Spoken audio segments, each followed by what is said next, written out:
Good morning বন্ধুরা, তোমরা সবাই কেমন আছো? আশা করছি সবাই খুব ভালো আছো। আমরাও ভগবানের আশীর্বাদে ভালোই আছি।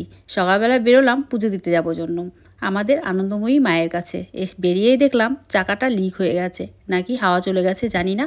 পেছনের চাকাতে একদম হাওয়া নেই গাড়িতে, আর গাড়ির পেছনের চাকাটা নষ্ট হয়ে গেছে। তার জন্য তোমাদের দাদাভাই বললো এটাতে টিউব লাগালে ভালো হবে। হাঁটতে হাঁটতে এগিয়ে আসলাম, ভাবলাম একটা টোটো ধরবো। টোটো তো আর পেলাম না। দেখো দেখতে দেখতে মায়ের মন্দিরের সামনে চলে আসলাম। আর এটাই ভাবতে ভাবতে আসলাম, মা হয়তো আমার পরীক্ষা নিচ্ছে, না হলে কেন এরকম হবে, গাড়িতে হাওয়া নেই। তারপরে বাড়ির থেকে বেরিয়ে এতটা রাস্তা হেঁটে আসলাম, একটাও টোটো পেলাম না। তো দেখো দেখতে দেখতে মায়ের মন্দিরের সামনে চলে এসেছি। মায়ের জন্য একটু মিষ্টি ভাবছি সন্দেশ না নিয়ে কালাকাত নিই, কারণ প্রত্যেকবার তো সন্দেশ নিই। আর মা আমার পরীক্ষা নিচ্ছে কেন বললাম, মায়ের কাছে না প্রত্যেক মাসে আমি পুজো দিতে আসতাম। এখন আমার কি হয়ে গেছে কি জানি, আমি পুজো দিতেই পারি না, একদমই পুজো দিতে কোথাওই যেতে পারি না। মানে যতই ভাবি এখানে পুজো দিতে যাবো, ওখানে পুজো দিতে যাবো, কিছুতেই জিনিসটা হয়ে ওঠে না।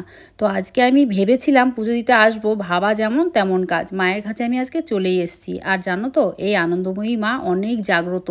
যেরকম আমাদের কৃষ্ণনগরের বুড়িমা জাগ্রত, সেরকম কিন্তু আনন্দময়ী মাও কিন্তু অনেক জাগ্রত। আমি মায়ের কাছে যতদিন যা চেয়েছি সব কিছু পেয়েছি। তো সেই জন্য আমি অনেক দিন পরে চলে আসলাম পুজো দিতে। পুজো দিয়ে আমার কমপ্লিট হয়ে গেছে।